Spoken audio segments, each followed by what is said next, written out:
The guest who wouldn't leave. A pale yellow bulb glowed above the desk, fighting against the dusk that leaked in through the thin hotel curtains. The writer sat hunched before a notebook and a reluctant pen, his head heavy with all the words that refused to come. Across the paper sprawled only scattered sentences, aborted beginnings, as if his imagination itself had been exiled. He had come to this hill station hotel hoping the landscape would cure him. The echo of mountain winds, distant temple bells, tourist clicking photographs. Instead, his room was filled only with silence and his own brooding. He thought of literature, how hollow much of it seemed to him now.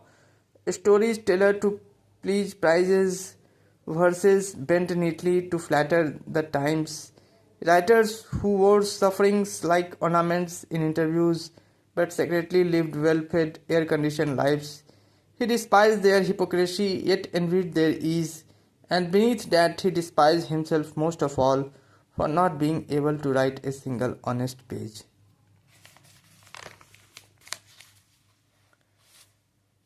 As he muttered, the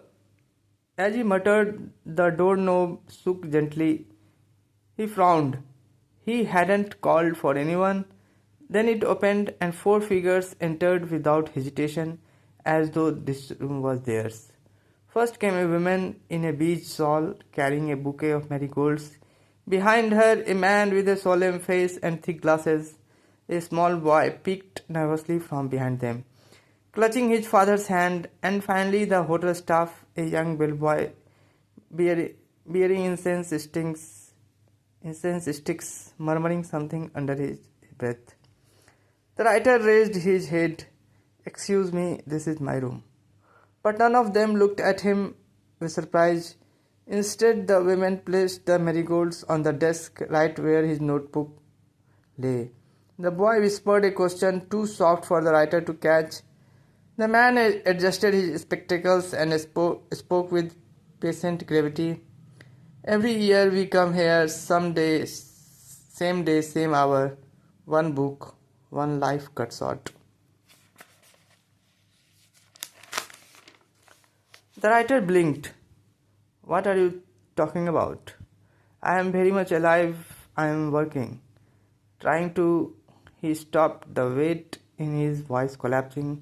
"Trying to write."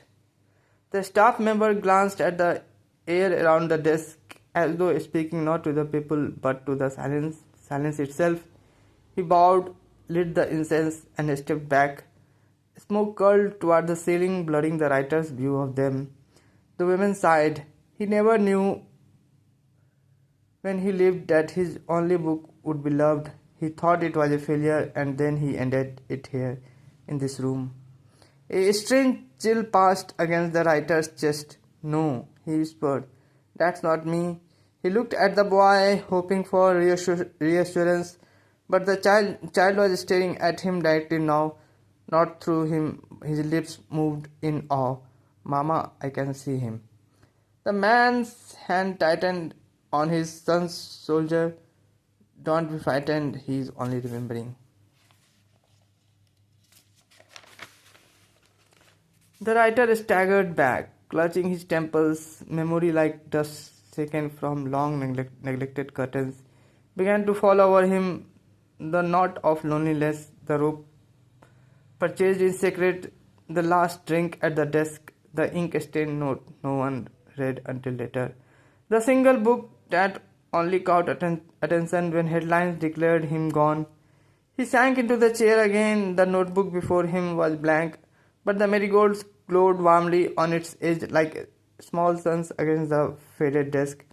The woman's voice softened. If only he had known how many hearts his books would touch, how many hands searched for his words after she would not finish. The incense continued to curl upwards. Tears blurred the writer's sight. All the anger, envy, and bitterness drained into a hollow understanding that society loved to enshrine the dead, polish their work in hindsight, but rarely stood by the living when silence gnawed at them. He opened his mouth to speak, but no sound carried. The figures were already retreating, leaving the offerings behind. The boy lingered, looking back once more, eyes wide as though memorizing a ghost.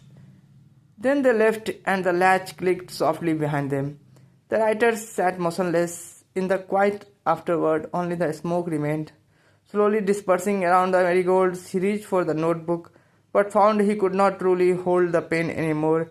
His hand passed faintly through it, and in that moment he understood the cruelest irony of all.